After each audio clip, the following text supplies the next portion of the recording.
So Jai Bhim and Namo Buddhaya to all of you. Today we are entering into our final session, our final lesson on Buddhist philosophy, and we have covered nine lessons so far. And in this lesson, I'm going to try to do things little differently.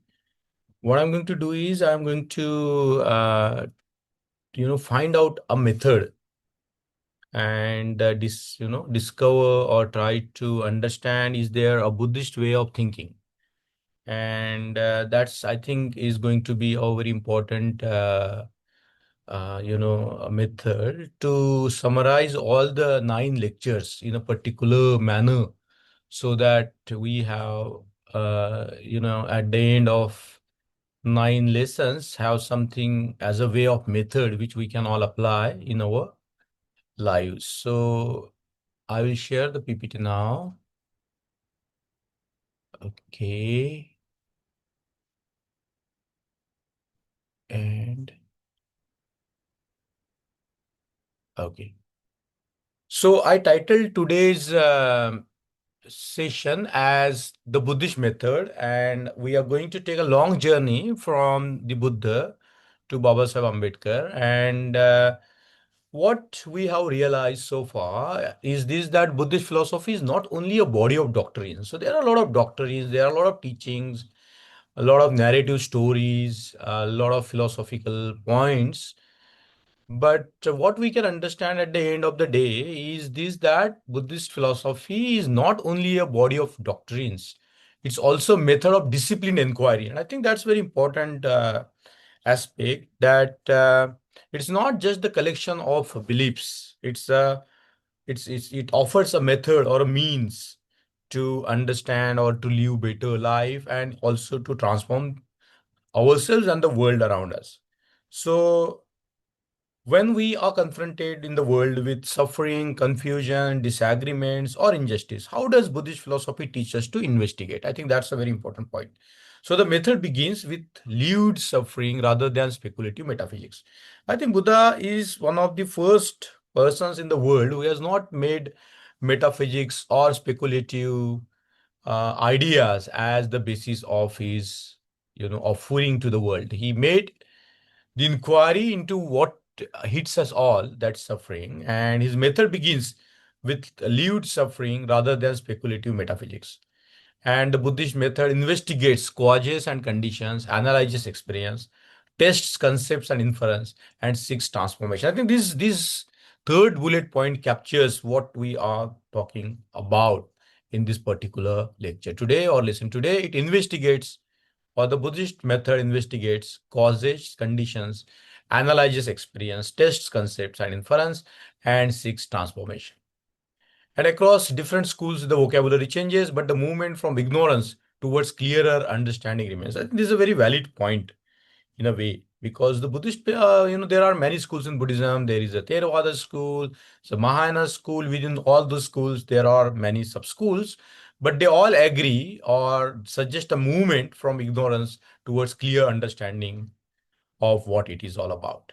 And when we are going to look at Babasaheb Ambedkar extend this method from individual suffering to organized social suffering, and how we can annihilate the social suffering and undertake democratic reconstruction. So what I'm going to try to argue today is that we can trace remarkable intellectual movement from the Buddha to Nāgārjuna, Vasubandhu, Dignāga, and Dharmakīrti, as we have studied them in our previous sessions, and finally to Babasaheb Ambedkar.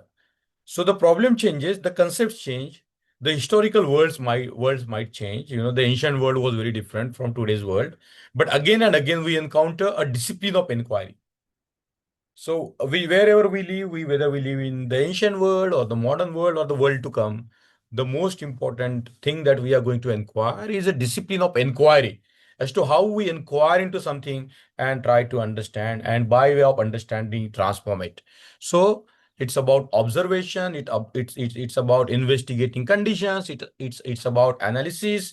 It's about question the what I'm going to term it as a reification, means making something into a permanent sort of an idea or permanent thing, that is called reification.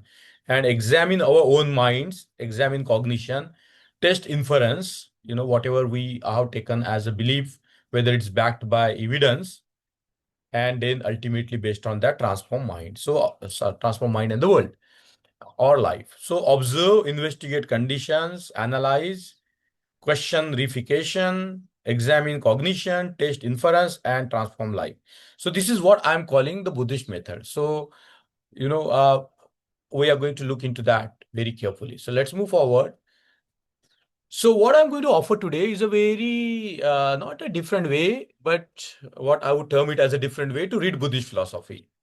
So what if the unity of Buddhism lies in a method of inquiry? So, there are many schools in Buddhism, many schools of thoughts in Buddhism, and I'm going to just, think through it as to whether, the method of inquiry is the underlying principle of unity of Buddhism, because it's same across the schools of Buddhist thoughts, how we inquire into something.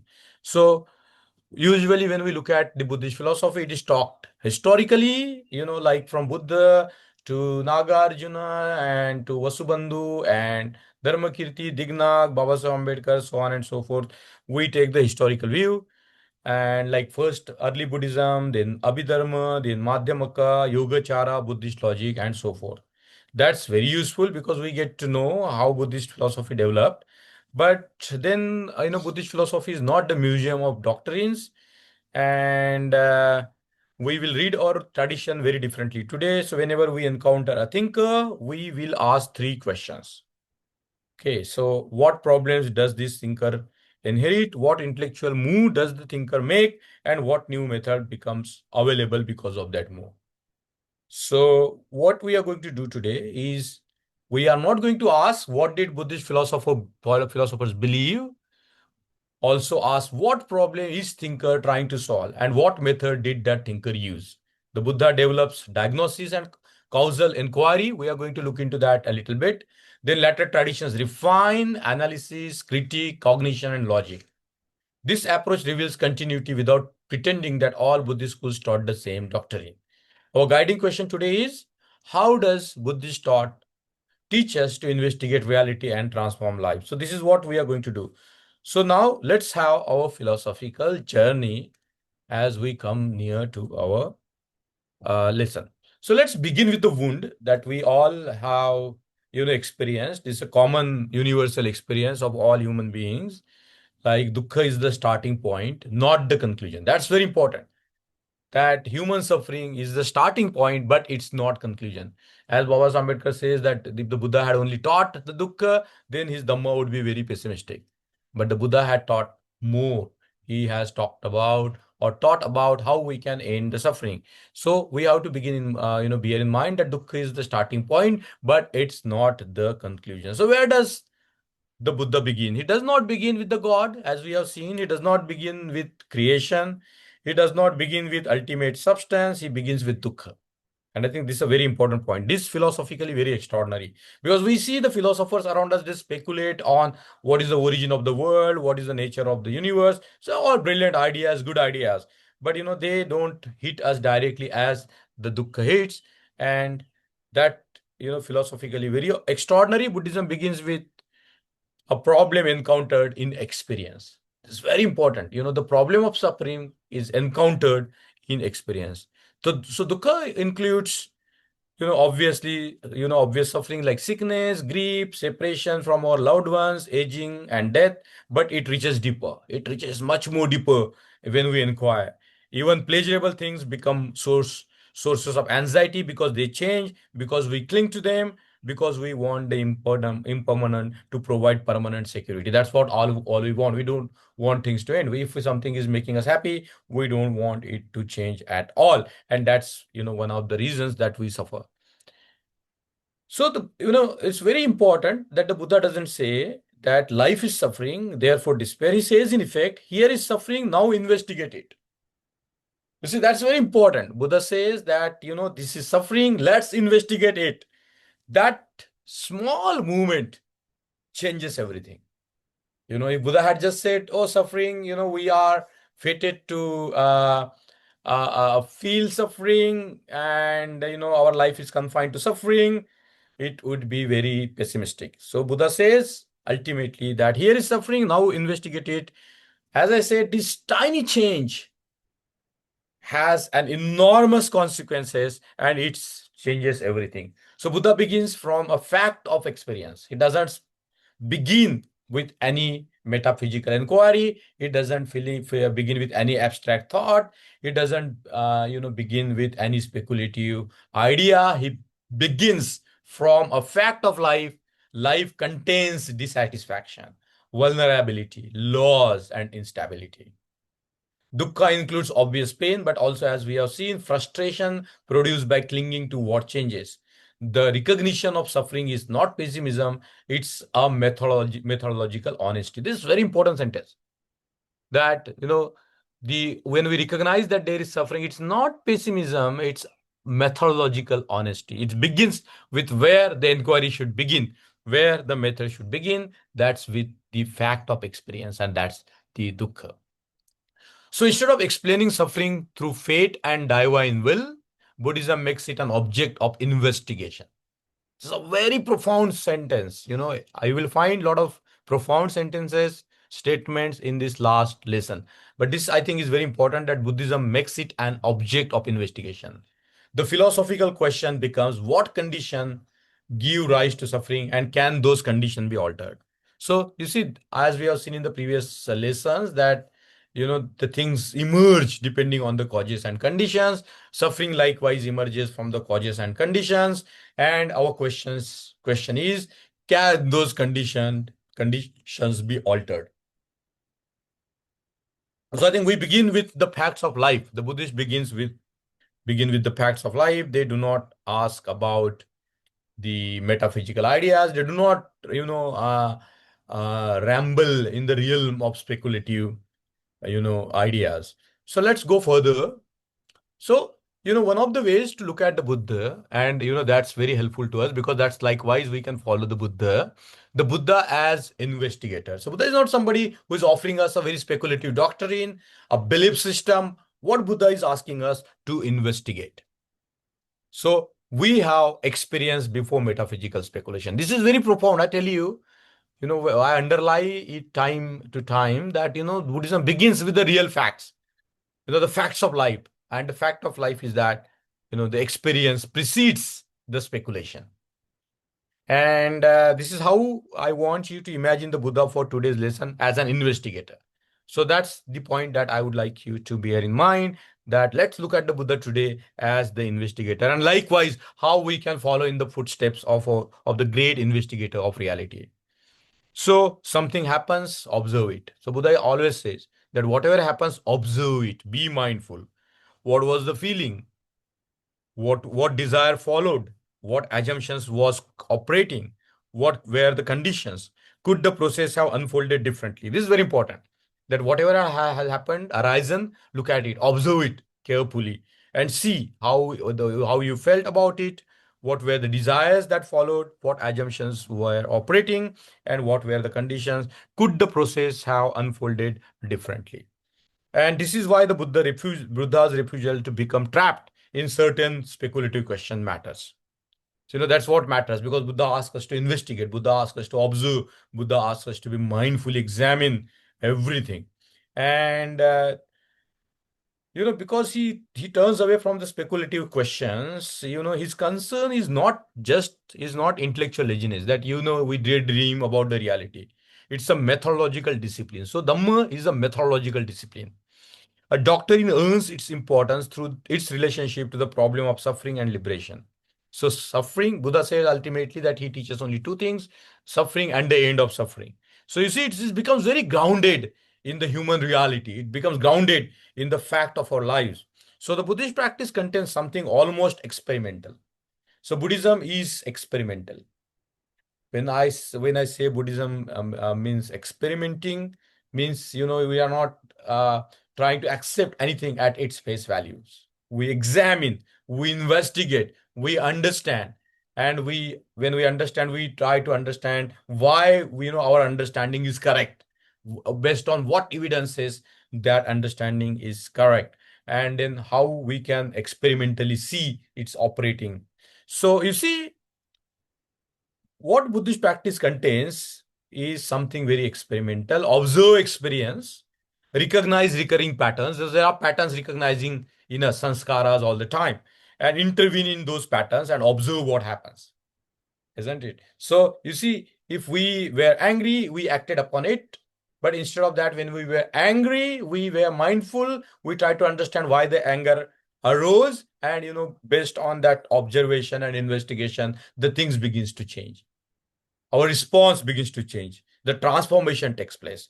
So we can say in a nutshell that the Buddhism offers as a laboratory to the human experience itself. So you see, the scientists have this whole realm. If you are a physicist, or if your realm is to understand from atoms to the universe. If you are a biologist, you have a particular domain. The domain of the Buddhist investigation is the human experience. I think this is very profound. So the laboratory is human experience itself. So the Buddha repeatedly directs attention towards what can be observed in experience. The method is diagnostic. So the Buddha's method is diagnostic, like a doctor. Identify the problem, investigate its arising, determine whether cessation is possible, and most importantly, cultivate a path.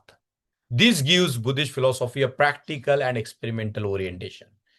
Doctrines are valuable, the teachings are valuable, very valuable. Without that, we cannot sometimes undertake the investigation. Doctrines, the teachings are very important, very invaluable, but as they help weaken ignorance, craving, and suffering. The practitioner is therefore not merely a believer, but an investigator of the experience. I think this what sets us the further ground for 1 minute. Okay. So let's look at it at the Four Noble Truths. So, the Chattari Arya Satchani, what we call in Pali, and in English we call them Four Noble Truths. Some people call the Four Truths of the Noble One. That's another translation of it.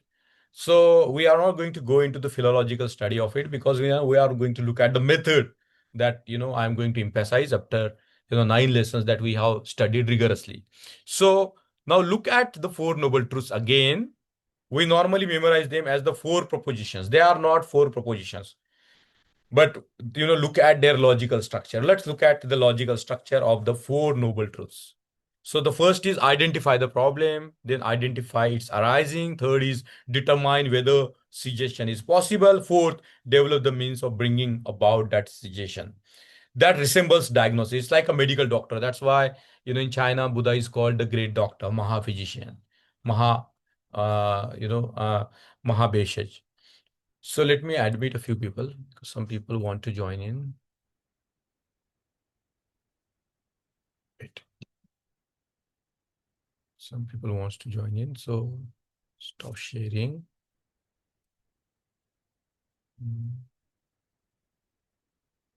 And that's issue here because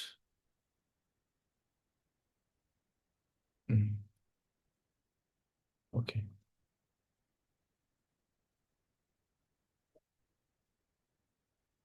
So let's look at it from this the framework of Four Noble Truths. As I said, they are not just propositions, they are diagnostic tools. So they resembles diagnosis, and the Buddha, as I told you, that is called the great physician, Mahabhashya, a doctor, because he has identified the great disease that the human beings suffer. And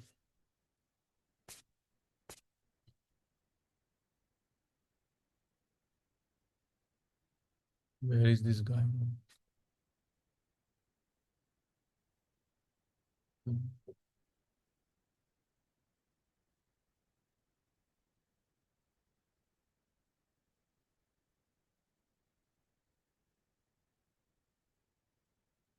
So the Four Noble Truths makes us our inquiry like a diagnosis, just like a doctor. And the physician does not merely announce that the patient is ill or suffering from a particular disease. She asks what is the condition, what causes it, can it be treated, what treatment follows. So the Four Noble Truths already contain the basic architecture of Buddhist inquiry. So the basic architecture of the Buddhist inquiry, Buddhist investigation is already contained in the Four Noble Truths. So bear in this mind these words: problem, cause, possibility, and practice. So practice is of course our intervention into what is happening. So bear in this mind, bear in the mind the four uh, features of the Buddhist architecture of inquiry: the problem, cause, possibility, and practice. So remember these four words. These four words are going to be helpful to us throughout our life. And understand the dukkha, understand the problem, cause, possibility, and practice. So dukkha identifies the phenomena requiring explanation. Samudaya, this is the second noble truth, dukkha samudaya, asks how suffering arises and what conditions sustain it. Nirodha, dukkha nirodha, is of course nibbana, establishes the possibility that those conditions can cease. And magga, dukkha nirodha gamini patipada, that is dhamma, magga, specifies a discipline path through ethics, meditation, and wisdom, which we have seen in the previous lessons. So the Four Noble Truths can therefore be read as an architecture of inquiry rather than four isolated propositions. So let's go further. We have the first methodological shift, that we don't take anything as fatalism, that this is our destiny, this is what we are going to you know feel, or this is what we are going to face. So here comes our first major shift. 1 minute.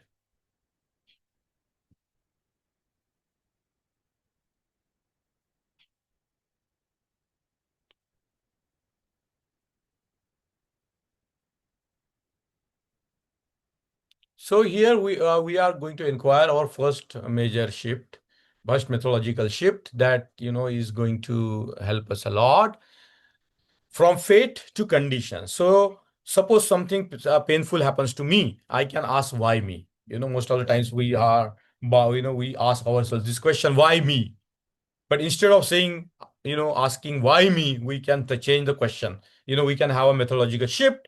We can, say that, radically we can ask a different condition. Under what conditions did this arise? So instead of taking anything as a fate or asking why me, we can ask a radically different question. Thus have a first methodological shift, which is this, that under what conditions did this arise?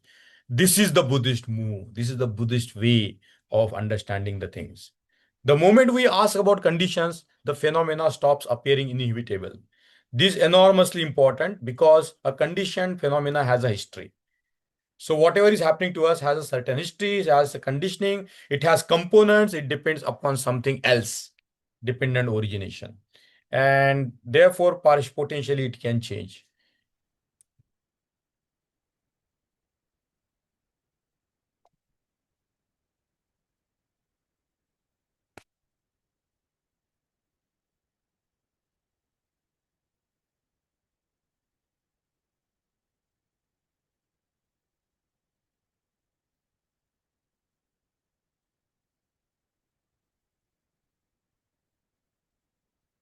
Okay, so instead of asking a question as to why me, or this thing, we have a methodological shift. We ask under what conditions did this arise, and this is the Buddhist move. The moment we ask about conditions, the phenomena stops appearing inevitable, and this is important, and therefore potentially it can change. So Buddhist causality is not merely a theory about how the universe works, it is also a philosophy of transformability. Buddhist philosophy is not just, about a bunch of doctrines. It's about a philosophy. It's a philosophy of transformability. It's a philosophy of change. It's a philosophy of, making the world better. So a fatalist question asked, why was this destined to happen? A Buddhist question asked, under what conditions did this arise? This shift replaces essentialist explanation with causal and relational analysis. If a phenomena is conditioned, it is neither completely arbitrary nor absolutely fixed. Understanding conditions creates the possibility of intelligent intervention and transformation. I think this is very radical. This methodological shift is very, very important.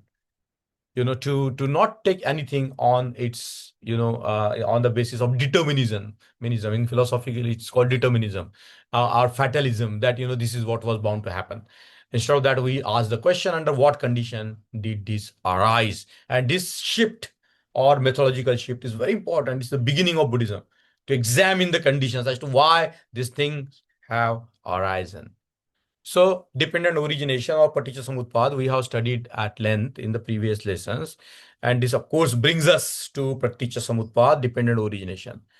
The popular Buddhist slogan, that if we look at the world, Buddhist teachings around us, the popular slogan is everything is connected. Is not wrong, but it is far too vague.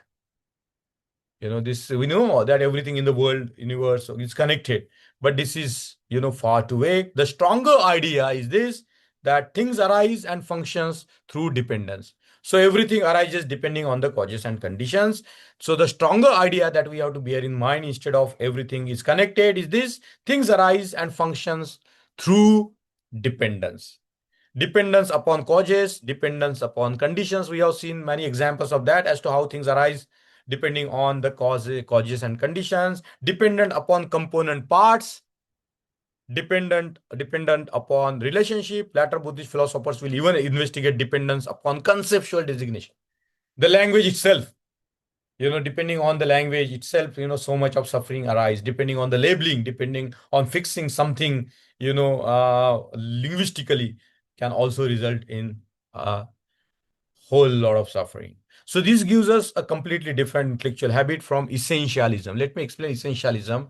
Essentialism is a philosophy where, those philosophers assume that there is something essential underlying everything. And as we have seen, that the Buddhism in its inquiry found that there is nothing, there is no essentialism, there is no ultimate substance, there is no permanent, entity underlying, anything. So this is very important to bear in mind. Instead of asking what is this thing in itself, so instead of examining what is this thing in itself, we begin asking, through what relations does this thing become what it is? That question will eventually lead us directly to Nāgārjuna. So dependent origination, nothing arises entirely by itself. Paticca samutpada means that phenomena arise in dependence upon causes and conditions. Dependence may involve prior causes, present supports, component parts, relationships, and conceptual designation. The doctrine rejects the picture of isolated self-sufficient entities. It also rejects simplistic single cause explanations of complex phenomena. To understand something is to understand the network of conditions through which it arises and persists. So how do we really think in terms of relationship or relations? As we have seen that according to the Buddhist investigation, the reality is relational. And how to think relationally, that's a question that has to come to our mind, that has to appear in our mind. So how to think relationally? 4 questions for any phenomena. What produced this phenomena? What presently sustains or reproduces it? What relationships and background conditions make it possible? What would change if one important condition were removed or altered? These questions turn dependent origination into a practical method for analyzing both personal and social problems. This is a very important. This set of 4 questions is very important. So whenever we confront a phenomena or an experience or anything in the world, we ask 4 questions: what produced it? What presently sustains it? What relationships make it possible? And what would happen if one important condition changed? These questions work for meditation. These are very important question for a meditator. It is a very important question for meditator, but they also work far beyond meditation. These 4 questions work far beyond meditation. You can ask them about anger. Why anger is produced? What is presently sustaining that anger? What conditions made it possible for anger to arise? What will change? What should be changed? What important condition should be changed that the anger is, taken care of? So we can apply it to our anger or whatever nature we have. We can, ask the same question about addiction. Why I'm addicted to something? We can ask these same 4 questions to an institution, and we can ask this question to caste itself, as to why caste, what for produce caste, what presently sustains or reproduces caste, what relationship, background, conditions make caste possible, what would change if one important condition were removed or altered.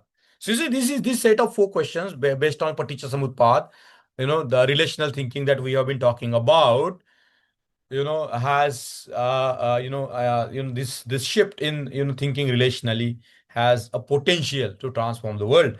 And the important intellectual habit that we have to cultivate: do not confuse the present appearance of something with an explanation of why it exists. So let's not confuse what is there with the conditions, why it exists. So this is very important. I'm going to show you a little bit about from our personal experience that we all have experienced anger, and a state become a process. So the statement "I am angry" makes anger sound like a fixed property of the self. So, if we test the method on something ordinary like angry, I'm angry, notice the grammar, it almost turns anger into my identity. I am angry. You see, so the grammar makes me feel, the language makes me feel that, it's my identity. But investigate, let's investigate.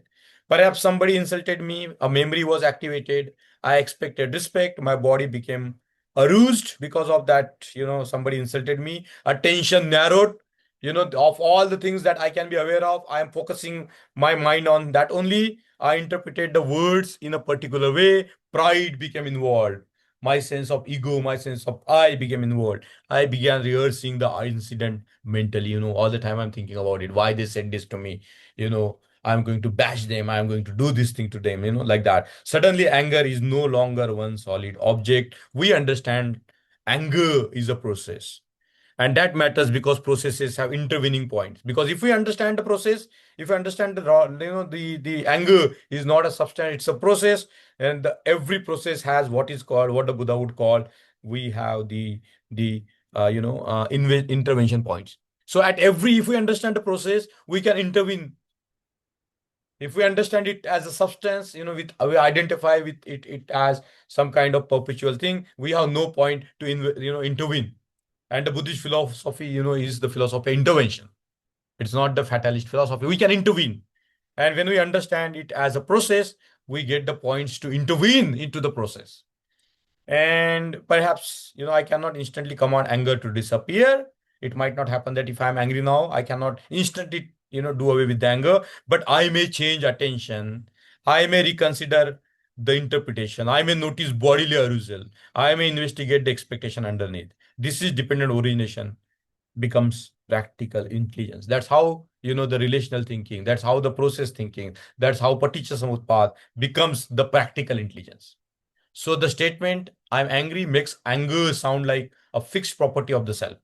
Closer analysis reveals bodily arousal, memory, expectation, hurt, attention, interpretation, and attachment. These factors arise and interact rather than forming one permanent substance called anger. Different conditions can be addressed at different points in the process. Analysis therefore changes the practical question from how do I remove anger to how is this anger being produced now? The first noble truth. How is this anger? How is this dukkha being produced now? So, we can take our analysis of relational thinking further, from person to society. Conditions can be institutional, and let's enlarge it a little bit, our inquiry. Why should causal relation analysis stop at the skin of the individual? It's not just about applicable to the individual. When we encounter, say, for example, poverty, discrimination, or caste, we could say this is simply how society is. Somebody can, oh, this is how things are. This is how the way it is. This is how, the poverty has to be there. The discrimination has to be there. The cause has to be there. But we could say that's simply how society is. That's what people say. But the Buddhist conditional thinking or relational thinking teaches us to ask what reproduces it? What causes it? What makes it arise? Perhaps law, perhaps marriage practices, perhaps control over education, perhaps economic incentives, perhaps religious beliefs, perhaps inherited status, perhaps political power. Now a social hierarchy that looked natural begins appearing as a system of reproduction. This move will become extremely important when we reach Babasaheb Ambedkar. So when we reach, take this Buddhist method further, when we study Babasaheb Ambedkar, it's going to become very clear. So we are taking these four questions, or relational thinking, or the investigative thinking, or the thinking, developed by Paticca Samutpad. Further, then we can say that dependent analysis need not stop at individual psychology. Poverty, exclusion, violence, caste, prejudice are produced and reproduced through conditions. Relevant conditions may include law, custom, economy, education, religious authority, political power, and inherited social practices. So, a social problem should not be naturalized merely because it has existed for a long time.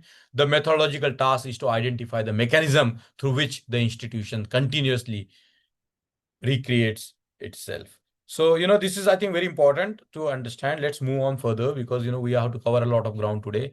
So, we have seen how, after the Buddha, the Abhidharma developed. The Buddha has given sermons to the people, kings, pauper, queens, prostitutes.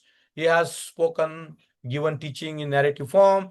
And then later, Buddhists have tried to classify those things into an analytical discipline, which we call Abhidharma. And the discipline of analysis, analytical attention, Abhidharma traditions classify experience into interacting mental and physical factors. So, when the Buddhists tried to codify, I would say, or tried to produce the, analytical, discipline, the Abhidharma tradition classify experience into interacting mental and physical factors. The apparent, early Buddhist analysis becomes extraordinarily systematic.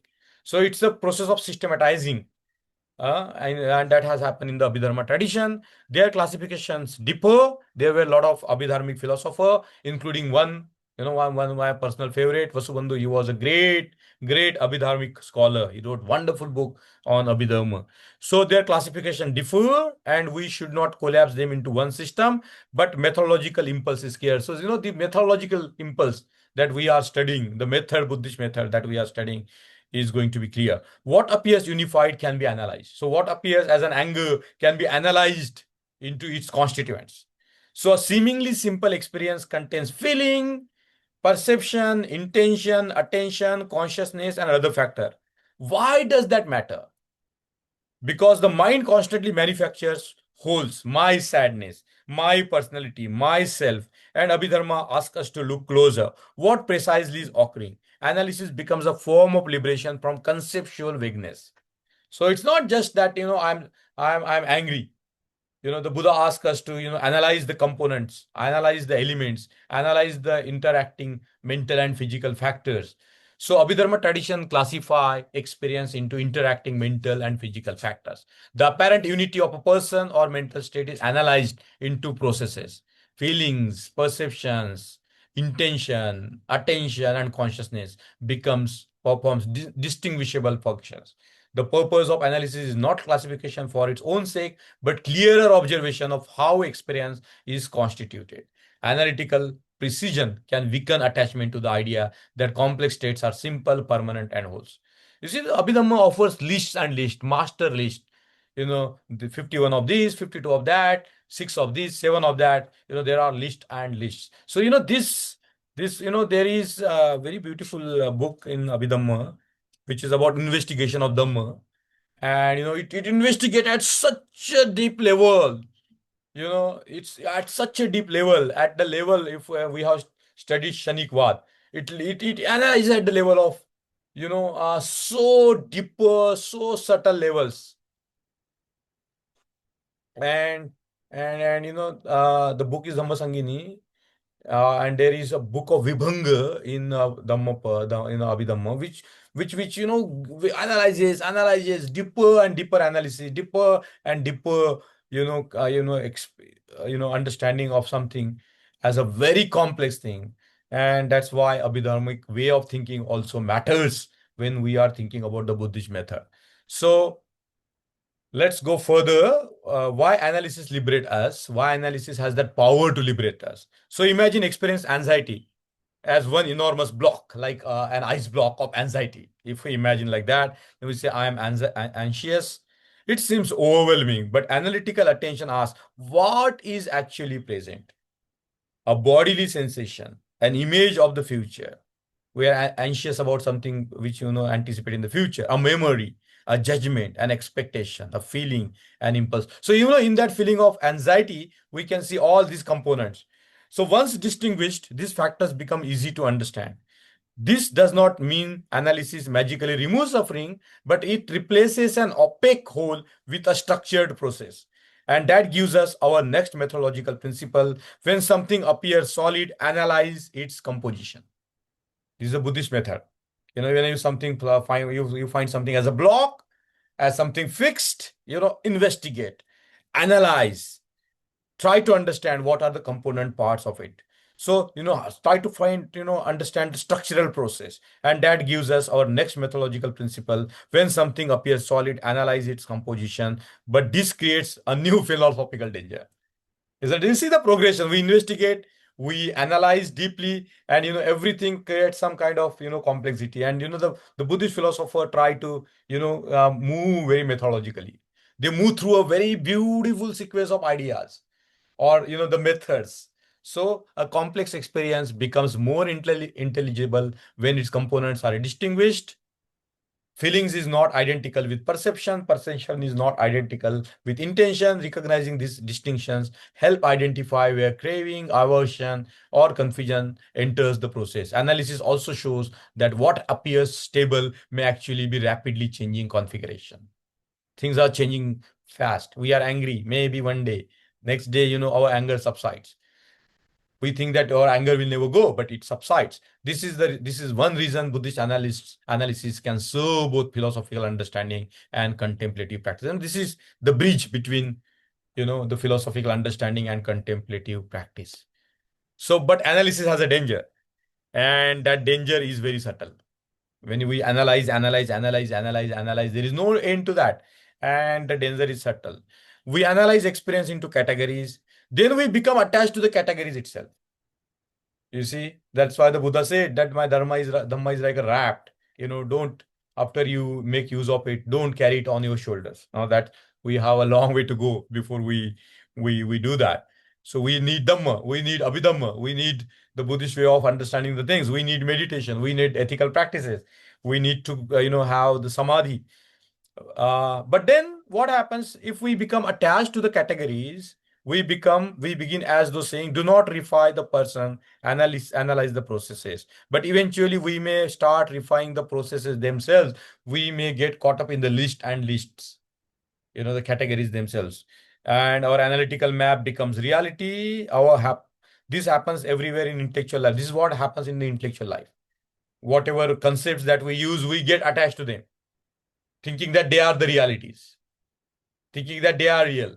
The words are real, the ideas are real, and we get so much attached to them, and it gives rise to another set of problems. So our analytical map becomes reality. This happens everywhere in intellectual life. We invent categories to understand the world, and then forget that we invented the categories, right? So you see, we use different words for different things, and we think that ultimately those things are those words. So language is helpful, very important, as we have seen in the previous lessons. The concepts are important, the intellectual tools are important, but we cannot afford to get attached to them. So Buddhist philosophy now turns its critical intelligence upon its own analytical language. See, so the Abhidharmic tradition proliferated so much in India that the Buddhists have to look within its own analytical language. That is the language of Abhidharma. And this is where the great philosopher Nāgārjuna enters with a very devastating force. He comes up with the power of dependent origination, shunyata, emptiness, and that's what we are going to study further. But let me summarize before we go. Analytical categories are useful tools, but tools can be mistaken for ultimate realities. Once a classification is named, the mind may begin treating it as something self-existing. This is the problem of reification, stabilizing thing, attaching to something concrete idea, turning a conceptual distinction into an independent substance. Buddhist philosophy therefore becomes self-critical and examines the status of its own categories. This problem prepares the way for the great Nāgārjuna's radical critique of intrinsic nature. Nāgārjuna's question. Let's go to Nāgārjuna question. Nāgārjuna asks a very simple but explosive question. Nagarjuna asks a very simple question, but very explosive question. If something arises dependently, how could it possess an entirely independent essence? So, if we have seen that everything arises depending on the causes and condition, and because the things arise depending on the causes and condition, how it is possible for something to possess an entirely independent essence? Suppose something depends upon causes, then it is not self-established. Suppose it depends upon parts, again it's not self-established. Suppose its identity depends upon relations or designation, again not self-established. Nagarjuna attacks the idea of swabhav, as we have seen in the previous lessons, that he attacks the idea of swabhav or intrinsic self-nature. And he declares after examination that swabhava shunyata. And notice the elegance of the move. He does not abandon dependent origination. He radicalizes it. He takes the dependent origination on altogether on a very different, on a very subtle level. He radicalizes dependent origination. Everything, flows from the Buddha. So Nagarjuna takes dependent origination to its most radical philosophical conclusion. Anything dependent upon causes, parts, relations, or designation cannot be entirely self-established. He criticizes Swabhav, intrinsic nature, understood as independent and self-sufficient existence. The critique applies not only to ordinary objects, but also to philosophical categories such as cause, motion, self, and nirvana. Nagarjuna's method asks whether our concepts remain coherent when treated as ultimately self-existing. So let's look at what is emptiness, because this I'm going to offer this last lesson as a synthesis of what we have studied in the 9 previous lessons. So emptiness we have studied at length. Shunyata is the absence of intrinsic existence, swabhava shunyata. Emptiness does not mean that nothing exists. This is very important. And how we have to understand shunyata. One of the greatest mistakes in interpreting Buddhism is to hear empty and think non-existence. So we think that emptiness means annihilation. It's not. It's not nothing. It is no thing. Everything is a process. Emptiness or shunyata doesn't mean nothing. It doesn't mean annihilation. It doesn't mean extinction. It simply means no thing. There's a difference between nothing and no thing. And this is one of the greatest mistakes in interpreting Buddhism. When we hear empty, we think of non-existence. It is not that. And we have seen that, Buddha avoids the true extremities of existence and non-existence. That is not the point. A chair is empty of independent essence, but sit on it and it still supports you. Fire is empty, but it still burns. Institutions are constructed, but they can still oppress people. Emptiness means that phenomena do not exist through some completely independent, self-grounding essence. They exist dependently, and this gives us a wonderful paradox. Things can function precisely because they are not metaphysically frozen. Nothing is frozen in the world, and therefore things can function. That's why Nagarjuna says, because of emptiness, everything is possible. Because there is no, inherent, independent, unchanging substance. That's why everything is possible. Imagine that if there was, no shunyata or no, dependent origination, we will not come into being. Nothing will come in the world, to exist. So emptiness does not mean that nothing exists or that actions have no consequences. It means that phenomena are empty of independent, self-established essence. Things still function conventionally. Fire burns, language communicates, institutions affect lives. Their functioning depends precisely upon causes, relations, and conditions. Emptiness therefore undermines reification without destroying the conventional world. And that's what we have to bear in mind. I was reading a very wonderful book recently published on death, and it talks about death in altogether a very different manner. It talks about death of the cells, it talks about the death of the species, then it talks about the death of the stars, of the universe itself. So death is not just a concept, that is, that's fearful. Because of things die, the life comes into being, new things come into being. So death is other way of looking at the birth. Very beautifully explained in that book. So you see, it may, this is very important to understand the emptiness. It doesn't mean nothing, that non-existence. It doesn't mean non-existence. It simply means no thing. So dependent origination and emptiness, dependent, therefore not self-established. So we must be precise here now. Dependent origination and emptiness should not simply be treated as two interchangeable words. So dependent origination is different category, emptiness is a different category. No, not like that. They are the same thing. And they should never be treated as two interchangeable words or methods. The philosophical connection is this: what arises dependently is not self-established. That absence of self-established intrinsic nature is what emptiness indicates. And now notice the practical consequence. If anger possessed an immutable essence, anger could never change. Right? If the self possessed an immutable essence, transformation would not be possible. We couldn't change if there was something in us which never changed. If social institution possessed an immutable essence, reforms would be meaningless. Dependence makes transformation intelligible. This insight will become immensely important when we again reach to Babasaheb Ambedkar. So, dependent means therefore not self-established. What arises dependently cannot possess an absolutely independent swabha. If something were fixed entirely by its own essence, genuine arising and transformation would be difficult to explain. Nāgārjuna therefore connects dependent origination with emptiness. Emptiness is not an additional substance. It is not substance at all. It's not the ultimate reality. It's not the prime substance. Emptiness is not an additional substance hidden behind appearances. It describes the dependent mode of phenomena. The insight preserves causal functioning while denying metaphysical fixation. So let's look at Nāgārjuna's critical method. So Nāgārjuna interrogates the hidden assumption. So Nāgārjuna also gives a powerful way of arguing. Take a claim, ask what it presupposes, then follow the presupposition rigorously. Does it still make sense? Suppose cause and effect are entirely independent. How can one produce the other? Suppose they are absolutely identical. What meaning remains in saying one causes the other? Nāgārjuna repeatedly uses reasoning to expose conceptual positions that collapse when their hidden assumptions are made explicit. So Madhyamaka is not merely the doctrine, everything is empty. It is a discipline against taking something as absolute, taking something as fixed, taking something as frozen. So you see, Nāgārjuna's critical method is to interrogate the hidden assumption. Begin with a philosophical claim and identify what it presupposes. Ask what follows if the presupposition is taken literally and consistently. Test whether the assumption makes change, causation, relation, or explanation impossible. Nāgārjuna frequently exposes contradictions produced by treating relational phenomena as self-existing. The method is therapeutic. It helps us to lose the gap, lose the hold of the conceptual grasping that turns useful convention into metaphysical absolutes.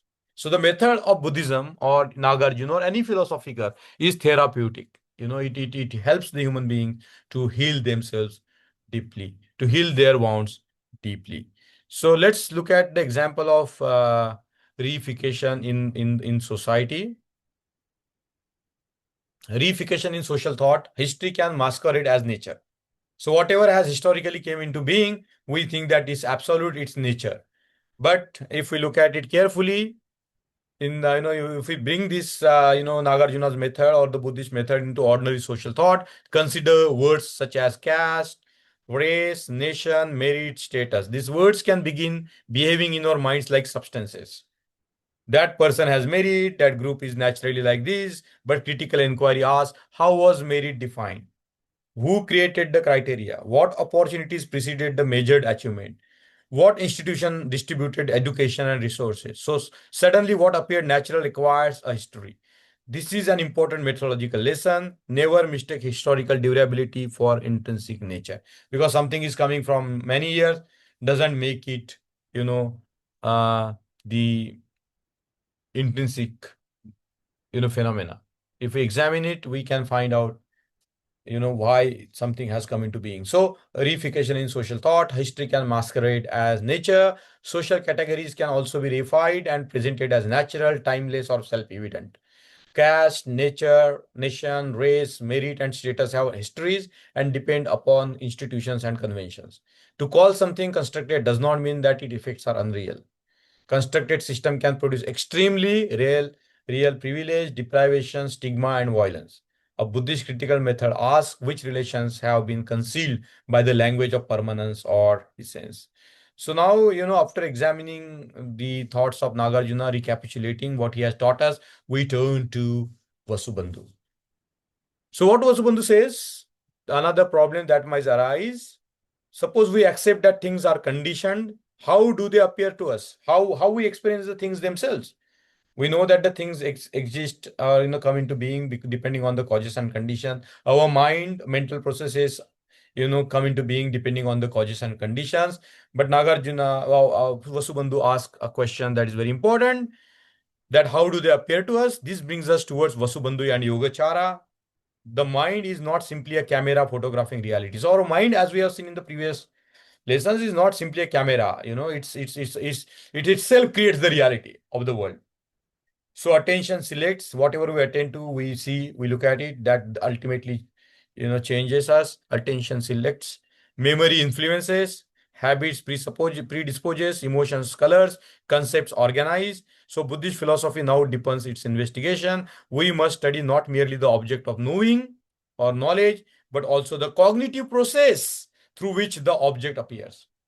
So we just don't direct the inquiry outwards. We also inquire into the mind itself to understand the cognitive process through which the object appears.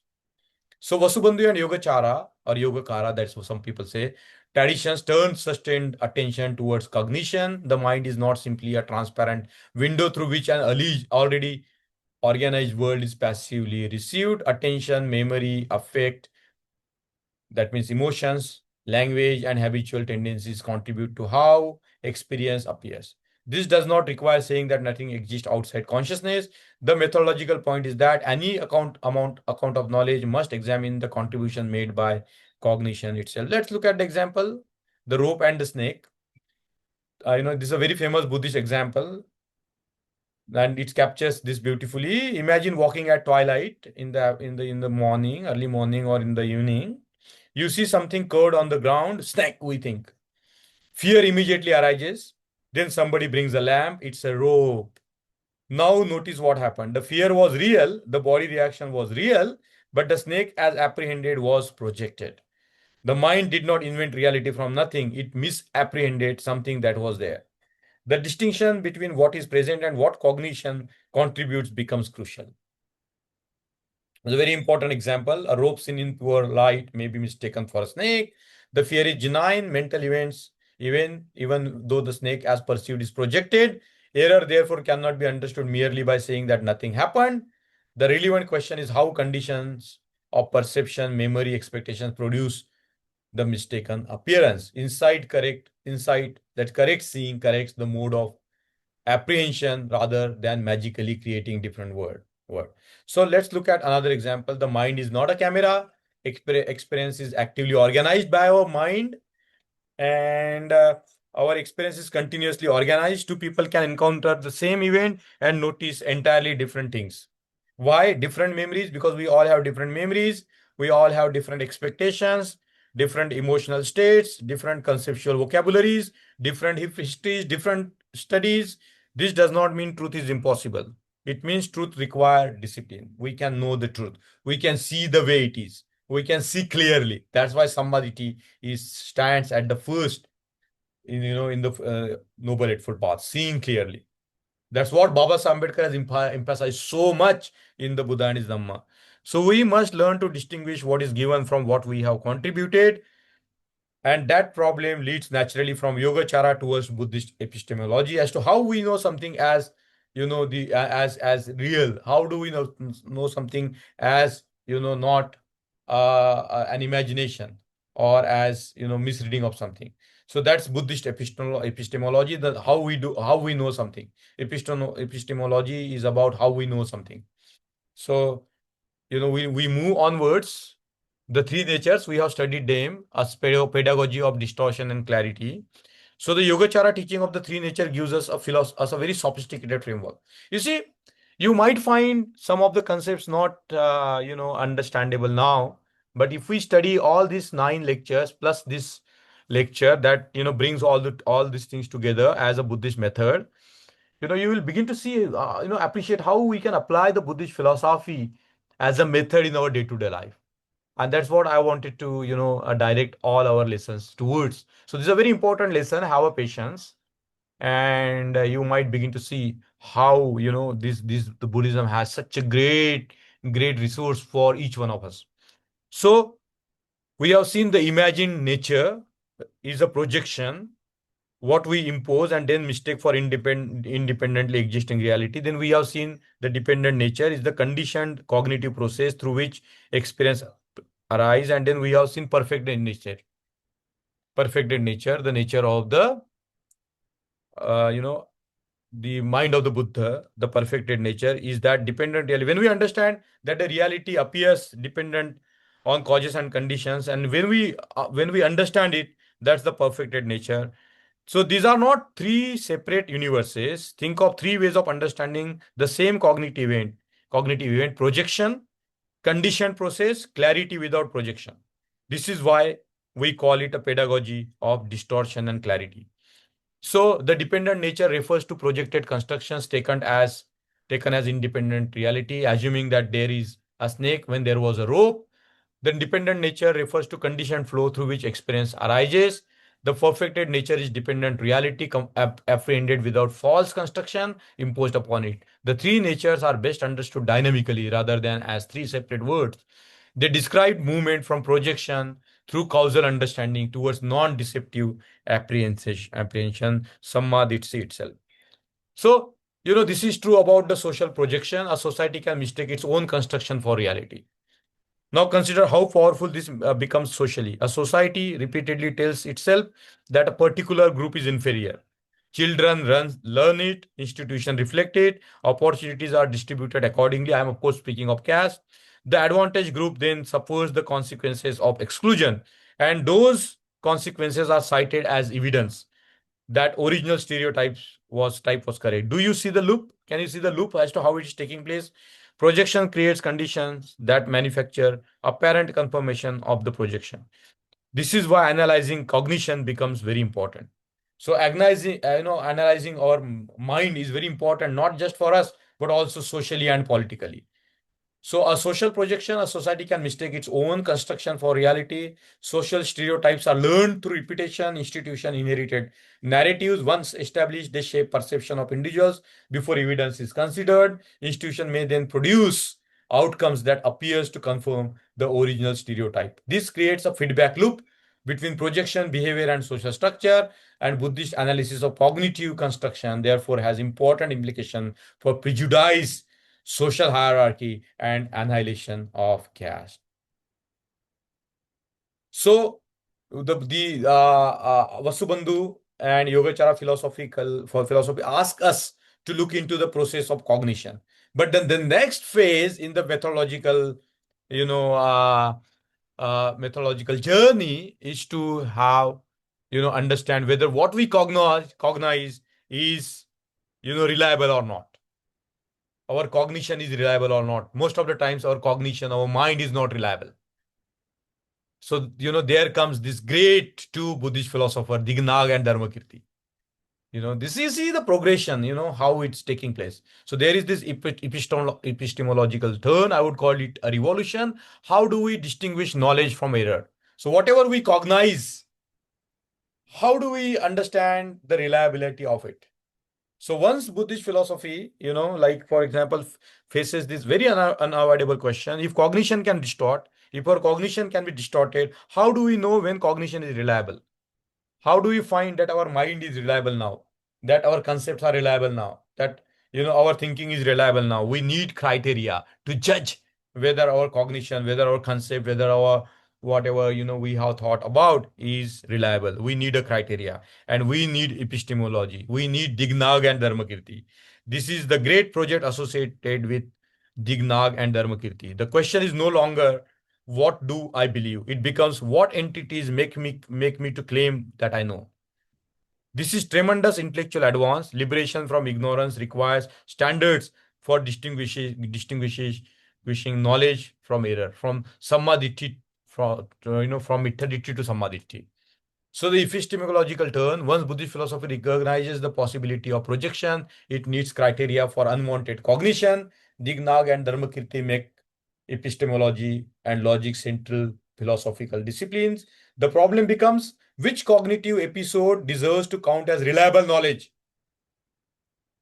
They distinguish direct perception, as we see pratyaksha praman, from conceptual and inferential cognition, anuman praman. So you see, whatever we directly perceive, we don't conceptualize then. We conceptualize afterwards. So direct perception or pratyaksha praman is different from the anuman praman or conceptual and inferential cognition. So liberating from error therefore requires not only meditation but discipline standard of knowing. So that's why the studying these Buddhist methods are very important. So whatever we observe,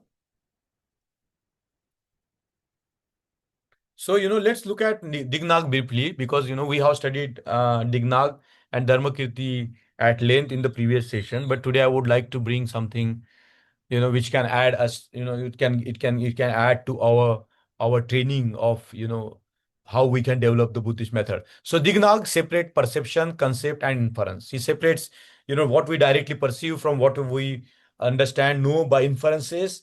He separate them. So Dignāga distinguish direct perception from conceptual cognition. Perception present the particular without first requiring a general linguistic classification. Concepts organize experience into usable categories for thought and communication. Inference moves from a known sign or reason towards a conclusion. Confusion arises when conceptual constructions are mistaken for particular reality they classify. So you see the Buddhist logic, as I was telling you in the previous class, is very profound, is very comprehensive. That's why even it's studied today. That's why, the Buddhist logic forms very important elements of the world philosophy. Nāgārjuna, Dignāga are not isolated names. They form the philosophical tradition of the world. So Dignāga draws an important distinction between perception and inference. Perceptions encounters the particular. We see the particular tree, but when we think through, conceptualize, we generalize a tree. And conceptual cognition classifies, inference reasons from one thing to another.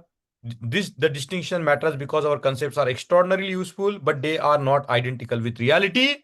The concepts are different from the reality. The word tree allows me to classify millions of enormously different particular trees. Language gains efficiency by ignoring differences. So Dignāga teaches us something very fundamental. Do not confuse the conceptual map with the particular terrain. So whatever you have is a map and the terrain is different. It's a very beautiful analogy of a terrain and a map. So Dignāga distinguishes direct perception from conceptual cognition. Perception present, as we have seen, particular without first. You see, if you go through these lessons again and again, it takes a lot of time to understand. But today I'm giving you a framework. If we study it deeply, we begin to see that the Buddhist method becoming active within us.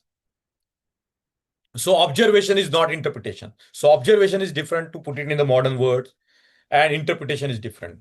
A simple discipline with enormous consequence.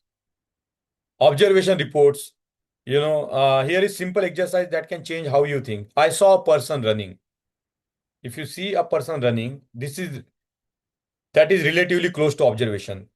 And we interpret, I saw a dangerous person running. Now something has been added. We added dangerous. So dangerous is an interpretation. Might be true, might not be true. Perhaps it's correct. Perhaps the person was carrying a weapon, but then provide the evidence. Then we have to provide the evidence as to why that person is dangerous. So first is just observation. We see a person running and then we interpret that, oh, he might be a dangerous person or she might be a dangerous person. So, but we have to have the evidence of why we call that person dangerous person. So this distinction enormously important in law, science, journalism, politics, and everyday relationship. We observe something and we interpret, and we think that our interpretation is correct. So you ask yourself repeatedly, what did I actually observe and what did I infer? So we have to make a distinction between direct perception and inference. Observation is not interpretation. So what did I actually observe and what did I infer? That one habit can eliminate a remarkable amount of bad reasoning and lot of suffering for us. So observation reports what is actually perceived. For example, a person was running. Interpretation adds a conceptual judgment. For example, the person was dangerous. The interpretation may be correct, but requires independent justification. Separating observation from inference reduces the risk of prejudice and premature judgment. The distinction is crucial in science, journalism, historical reasoning, everyday conflict, and legal evidence. Let's move further. The concepts are not useless. They are useful as well as dangerous. Interpretation can be useful as well as it can be dangerous. Language clarifies by simplifying. Language simplifies the complex reality. Whatever we call a cow as a word, the cow as a reality is very complex. So we cannot live without concepts. Of course, we need language, we need concepts. We cannot live without categorizing the ideas. Language and reasoning would collapse, but concepts simplify. We have to bear in mind that the words simplify the reality. So when I call several different objects chairs, I ignore countless differences among them. Usually this is harmless and useful. The danger begins when the conceptual category becomes more real to us than the particular. The categories themselves becomes more real.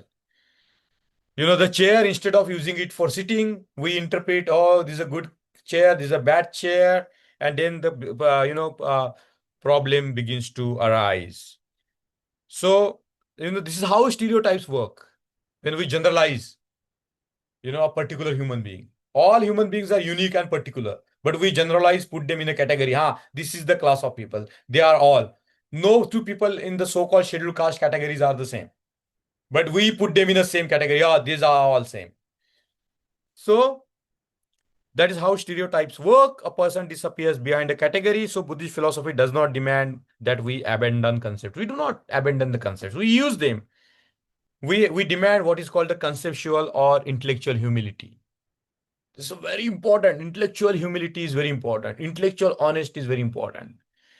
And use the concept. We do not worship the concept. Even if we are very much read, we know so many concepts. We do not, make them into an edifice to glorify ourselves.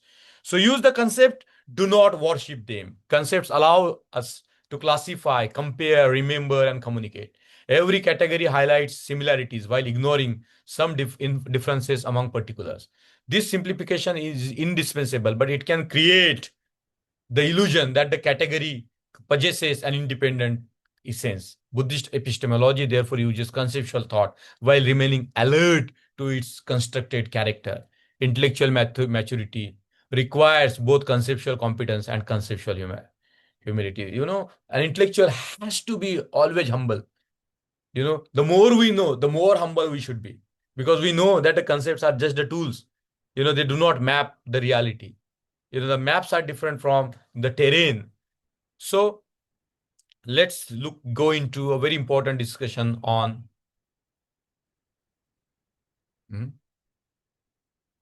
wait, it's not moving further. Okay. So Dharmakīrti. So let's come to Dharmakīrti. We have another 10 minutes to go. Have patience, because this is going to unfold into something very majestic. So Dharmakīrti, does the conclusion actually follow? So how do we know that whatever we have concluded, whether it's reliable basis? And there comes Dharmakīrti's great method of experiments, whether it works. As I told you when we were studying Dharmakīrti, the photo of bread is not the bread itself. The photo of food is not food itself. So the photo is unreliable for satisfying our hunger. This is Dharmakīrti at its best. So Dharmakīrti pushes the epistemological project further. Suppose somebody gives you evidence. This is very important law. Even if you have evidence, you have to know, whether that evidence is reliable. Whether that we have to also study the evidence itself. So suppose somebody gives you an evidence, do not immediately celebrate. What the Dharmakīrti will do, he will ask, does the conclusion actually flow from this evidence? Does that evidence, confirms to the conclusion? A reason must be established. It must be relevant. The relationship between reason and conclusion must be reliable. Alternative explanation must be considered. This is where Buddhist philosophy becomes a remarkable, sophisticated discipline of inference. Even the inference has to be studied. And notice where we have traveled. We begin with suffering.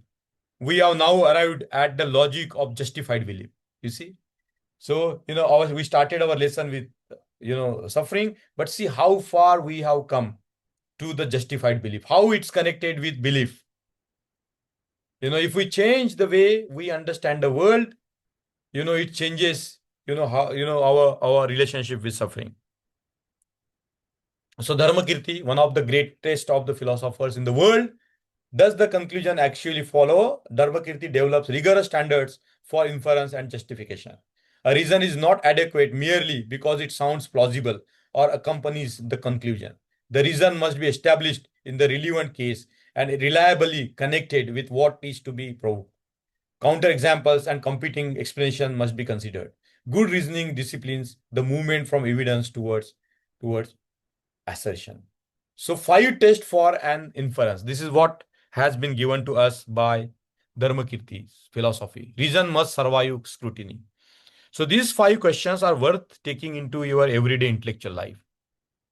Is the reason established? So whatever reasons we have given, can we establish it? The second test is it relevant? Is the connection reliable?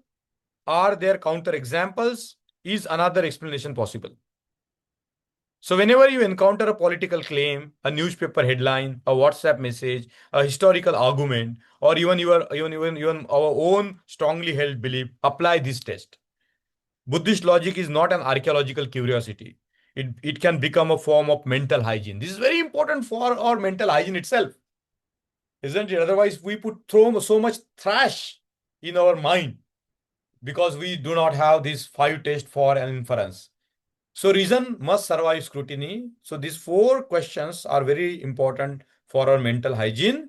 Is the proposed reason actually established? Is the reason relevant to the conclusion? Is the connection between reason and conclusion reliable rather than accidental? Are there counter examples that weakens the claimed relation? Could another explanation account for the same evidence more successfully?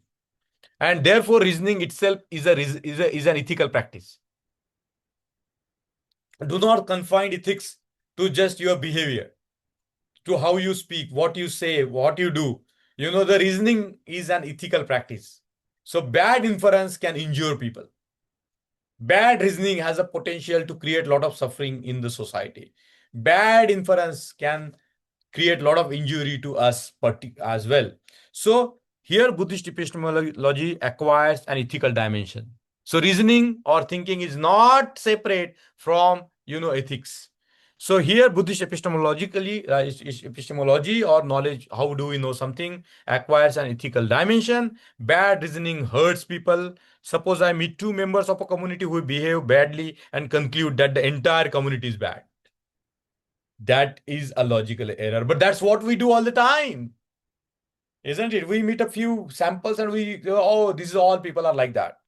So that is a logical error, but it may become discrimination. Suppose a government mistakes correct correlation for causation, that error becomes a policy.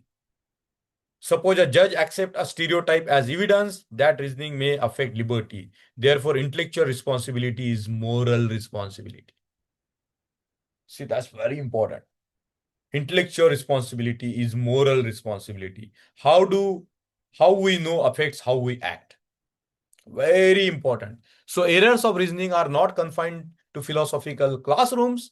Hasty generalization can turn a few cases into stereotypes about whole communities. False causal claim can justify harmful policies or punishment.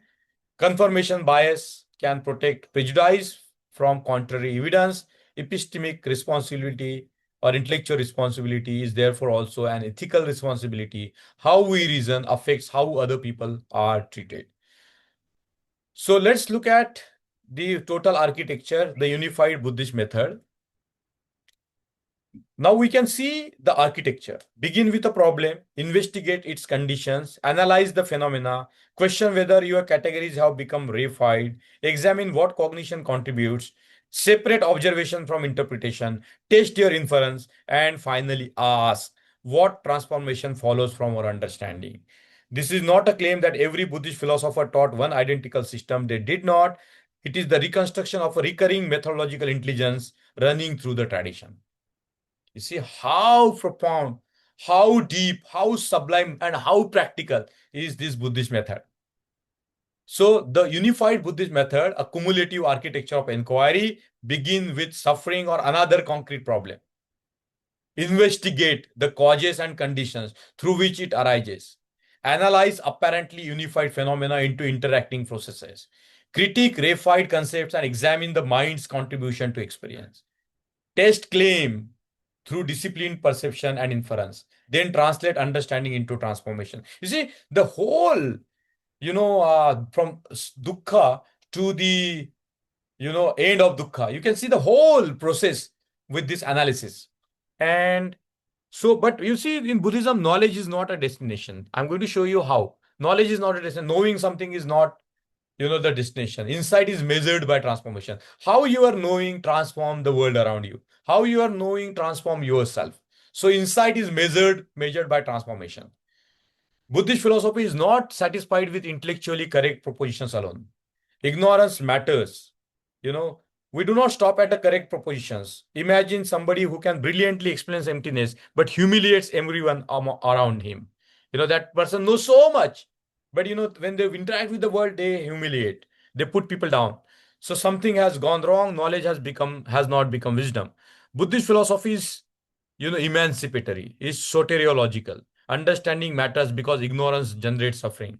Therefore, insight must alter conduct. How do I speak? How do I respond to anger? What do I cling to? How do I treat another person? Philosophy ultimately returns to life. So, Buddhist philosophy is not satisfied with intellectually correct propositions alone. Ignorance matters because it shapes craving, conduct, and suffering. Understanding should therefore alter perception, attention, attachment, and behavior. Ethics and contemplative practice test whether philosophical insight has become embodied. Knowledge becomes wisdom when it changes how one lives and relates to others. So that's where we see wisdom and compassion coming together. So seeing dependence changes ethical orientation. Just another 10 minutes before we conclude, because this has to become a long lesson, because we are bringing all the 9 lessons together and trying to take something useful for us. I wanted you to live with some method that you can all practice. You can take back to your day-to-day lives. So wisdom and compassion, that's why wisdom and compassion belong together. They are not separate. Because whatever knowledge, it must have a transforming effect on people. It must change yourself and others, your relationship with others as well. So that's why wisdom and compassion belong together. If I genuinely understand dependent origination, the fantasy of the completely self-sufficient individuals becomes difficult to maintain. That's why now, Dewey also said that there is no atomized individual. So think about your own life. Food grown by strangers, knowledge produced by generations before you. We are, standing on the shoulders of giants. There's so many people have, done so much. That's why we can, study this whole lesson in one session. But, a lot of people have, studied, they have given their best, they have understood deeply. That's why we are here. So food grown by strangers, knowledge produced by generations before you, language inherited from a community, roads, institutions, medicine, technology, affection. We exist relationally. We cannot take us, make us separate from what's around us. Compassion is therefore not an emotional decoration attached to Buddhist wisdom. It is one ethical response to seeing interdependence clearly. So interdependence challenges the fantasy of complete self-sufficiency. Our lives depend upon innumerable people, institutions, ecological systems, and inherited conditions. Recognizing dependence can weaken rigid self-centeredness. Compassion is therefore connected to insight rather than added as sentimental decoration. Wisdom sees relations clearly. Compassion responds responsibly within those relations. So I'm going to end our class today with Babasaheb Ambedkar, because I think that's very important. That's a very, very important to study Buddhist philosophy. So Babasaheb Ambedkar's new question: what if suffering is socially organized? The caste is organized socially, race is organized socially, gender discrimination is organized socially. So Babasaheb Ambedkar asks a question on the line of this Buddhist philosophy. It takes the Buddhist philosophy on altogether a very different new height. Babasaheb Ambedkar brings Buddhist inquiry into the modern worlds of caste, law, economy, and political power. He treats humiliation and inequality as structured social realities rather than merely private experiences. Ignorance can be embodied in custom, as we have seen, Manu, religious authority, and institutions. Social suffering, therefore, requires social diagnosis. The question becomes what structures reproduce domination and what institution can establish equal human association. So, caste as a conditioned system. Hierarchy is reproduced, not simply inherited. Caste persists because multiple conditions support one another. Endogamy reproduces bounded groups and inherited social status. Religious and cultural sanction can present hierarchy as legitimate or natural. Control over education, resources, representation, and institutional power reinforces unequal positions. So to annihilate caste therefore requires transformation of the conditions that continuously reproduce caste. So this is what Babasaheb Ambedkar is. He asks us in effect to enlarge the field of suffering, how we understand it. What if suffering is not merely generated within an individual mental life? He talks about social suffering. What if suffering is organized? What if humiliation has rules? What if inequality has institutions? What if ignorance is preserved through scriptures, customs, education, marriage systems, and political power? Then liberation cannot consist only in changing individual consciousness. The social conditions, therefore, must become objects of diagnosis. This is the great modern turn of Buddhist philosophy. From conditioned mind to conditioned society. So, caste is a conditioned system. Consider caste through the method we have developed. Do not begin by treating caste as some mysterious eternal Indian essence. Ask, how is caste produced? Babasaheb's analysis draws our attention especially to mechanism such as endogamy. But the larger system involves inherited status, religious sanction, social custom, control of resources, education, representation, and power. These conditions enforce one another. Now, annihilation of caste acquires a precise methodological meaning. You cannot destroy a system merely by condemning it morally. We think that the caste is a moral problem. It's not a moral problem. It's a social problem. It's a problem of the social prejudices. It's a problem of, status, religious sanction, social custom, control of resources, education. And so, the philosophy that tells us you purify yourself and the caste will be gone is a wrong philosophy.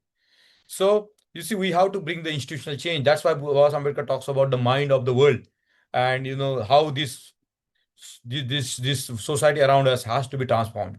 So we must transform the conditions that reproduce it. So classical Buddhism examines how craving, ignorance, and conceptual construction condition individual experience. Babasaheb Ambedkar asks how beliefs, customs, and institutions condition social relations and human possibilities.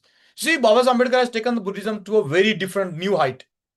The object of diagnosis expand from the suffering mind to the suffering social order.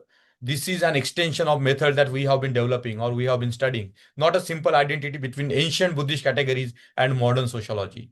Buddhist reconstruction becomes simultaneously moral, intellectual, social, and political. So, you see, that's what we can offer to the Buddhist world. That's what Babasaheb Ambedkar can offer to the Buddhist world, which is missing this very important point. So, this is where I think Babasaheb Ambedkar encounters with Buddhism becomes philosophical exciting. Classical Buddhism asks, how is suffering conditioned? How does ignorance operate? How do habitual processes reproduce themselves? Babasaheb Ambedkar asks similar structural questions of society. How is hierarchy reproduced? How does an ideology become common sense? How do institutions shape human possibilities? We should not pretend ancient Buddhist psychology and modern sociology are identical. They are not. But there is a methodological movement from apparent fact to conditions of production is strikingly productive. So, we are saying that how Babasaheb Ambedkar was a methodologist. He was not an armchair philosopher. He wanted to reconstruct the world. And that's why, you see, if, Buddhist philosophy has to reconstruct the world, you cannot give you solace, peaceful mind, beautiful mental state. It cannot. It's not Buddhism at all. So Babasaheb's method of reconstruction. So what Babasaheb Ambedkar does, he insists on something beyond critique. Diagnosis is not enough. It's not enough to diagnose. First, name the suffering. Second, identify its conditions. Third, expose the ideology that justifies it. Subject that ideology to reason and ethical judgment. Construct an alternative. Finally, institutionalize the alternative. Very beautiful. This is very beautiful. Rights, education, representation, constitutional safeguards, democratic organization, that's enormously important. Liberation must acquire institutional form. That's why we need Sangha. Not the Sangha which is only devoted to, cultivating the mental states that, give them the semblance of what is called the security. So, but that's why Babasaheb Ambedkar Sangha is a very radical, intervention in Buddhism. So, liberation must acquire institutional form, otherwise hierarchy simply reproduces itself. So first, name the suffering clearly rather than hiding it behind inherited convention.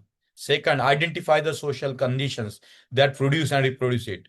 Third, expose the doctrines and narratives used to justify the hierarchy. Fourth, test those justifications by reason, experience, and ethical consequences. Finally, construct and institutionalize alternatives through rights, education, representation, law, and democratic organization. And that's where we come to the trinity of liberty, equality, and fraternity. This brings us to liberty, equality, and fraternity. For Babasaheb Ambedkar, democracy cannot simply mean periodic elections. A society may possess democratic machinery while remaining deeply undemocratic in its social relations. Liberty without equality can become privilege. Equality without liberty can become coercive. But fraternity gives us the social relationship through which persons recognize one another as equals. And here Babasaheb's Buddhism becomes essentially significant. Fraternity is not merely constitutional vocabulary, it's a moral transformation in how human beings associate. Democracy requires a democratic society. So, democratic ethics of associate life, Babasaheb Ambedkar argued that democracy is more than elections or constitutional machinery. Liberty protects the development and agency of persons. Equality rejects inherited relations of superior and inferior human worth. Fraternity creates the social bond necessary for people to live together as equals. For Babasaheb Ambedkar, these principles require a moral and social foundation, which is increasingly located in Buddhism. That's how, what is the importance of our Buddhist, that's why we, embrace Buddhism. So from Buddha to Babasaheb Ambedkar, as our topic was today, the Buddhist method. Now we look back at the journey that whatever we have been studying so far for the 9 lessons. And today, the Buddha says, investigate suffering.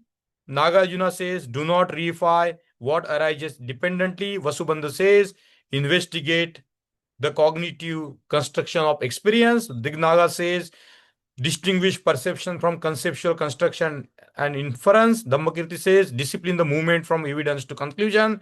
And Babasaheb Ambedkar asks, how can this intelligence confront organized inequality and reconstruct society? That is an extraordinary philosophical arc, not one frozen doctrine, a tradition of increasingly sophisticated inquiry.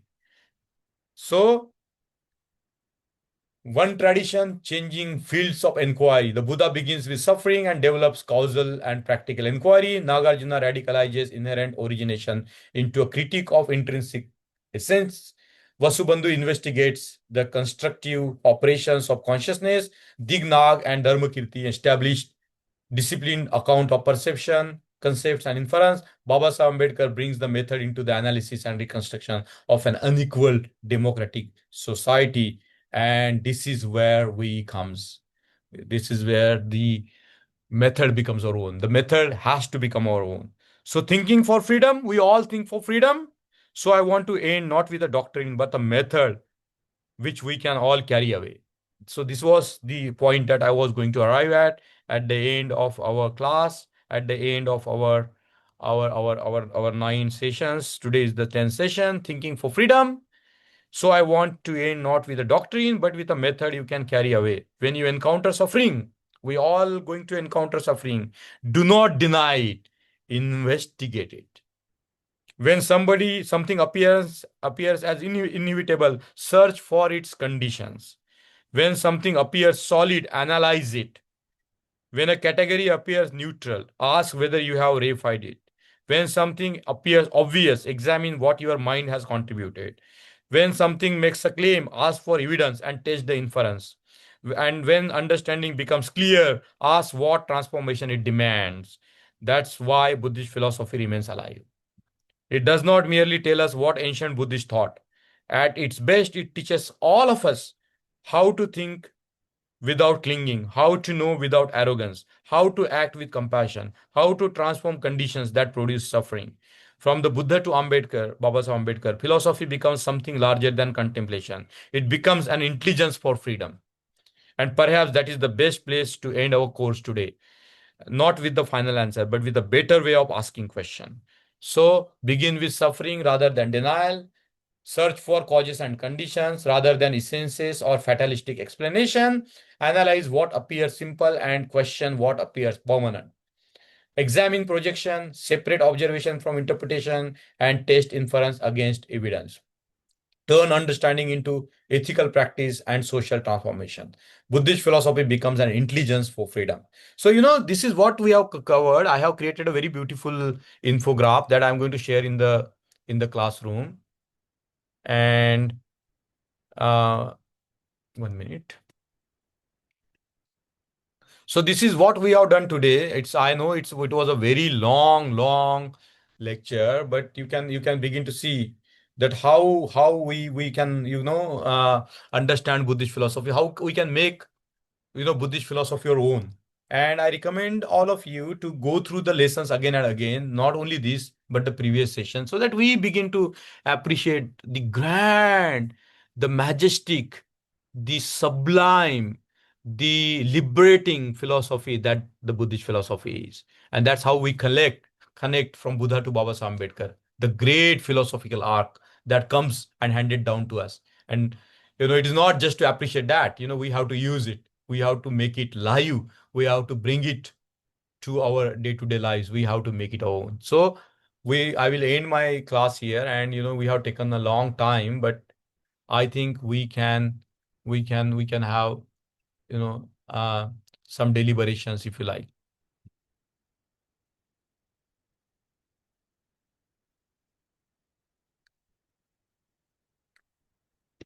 So, we have come to the end of our course today, and I personally am very happy, very delighted for having done it, because it's not that I am just teaching you, I am also learning, I'm also teaching myself.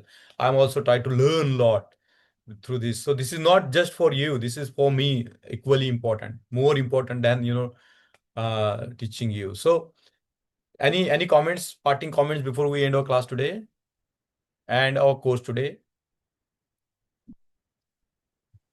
Dr. Saab, and thank you so much for taking such pain to not only to enlighten self but to enlighten us also. And it's really was a long journey, but Mhm. was very fruitful for humanity and for humans to learn the Buddha's way of thinking Yes. and practicing it. Mhm. And the takeaway is very great in the last slides that you have shown. We just don't allow unjust social structure and inherited beliefs to become the prisoners of the prisoners for ourselves. Mhm. We should be free thinkers, and you have very well laid down the roadmap to first observe and then understand and influence and then respond and let all this flow in our veins. Thank Yes. you so much, sir. Thank you so Welcome, much, Vaibhav. and we Welcome, are very welcome, grateful to you. Sadhuvad for welcome. this. Thank you, Vaibhav. Okay, so long course, 10 lessons, 10 sessions, and some of you have carried through it. And I'm very delighted to have done this course. And we will continue to explore different, various Buddhist ideologies, because, it's a huge depository of knowledge that emancipates. So, thank you all, and we will meet in the next course. Jai Bhim, Namo Buddhaya. Jai Hind.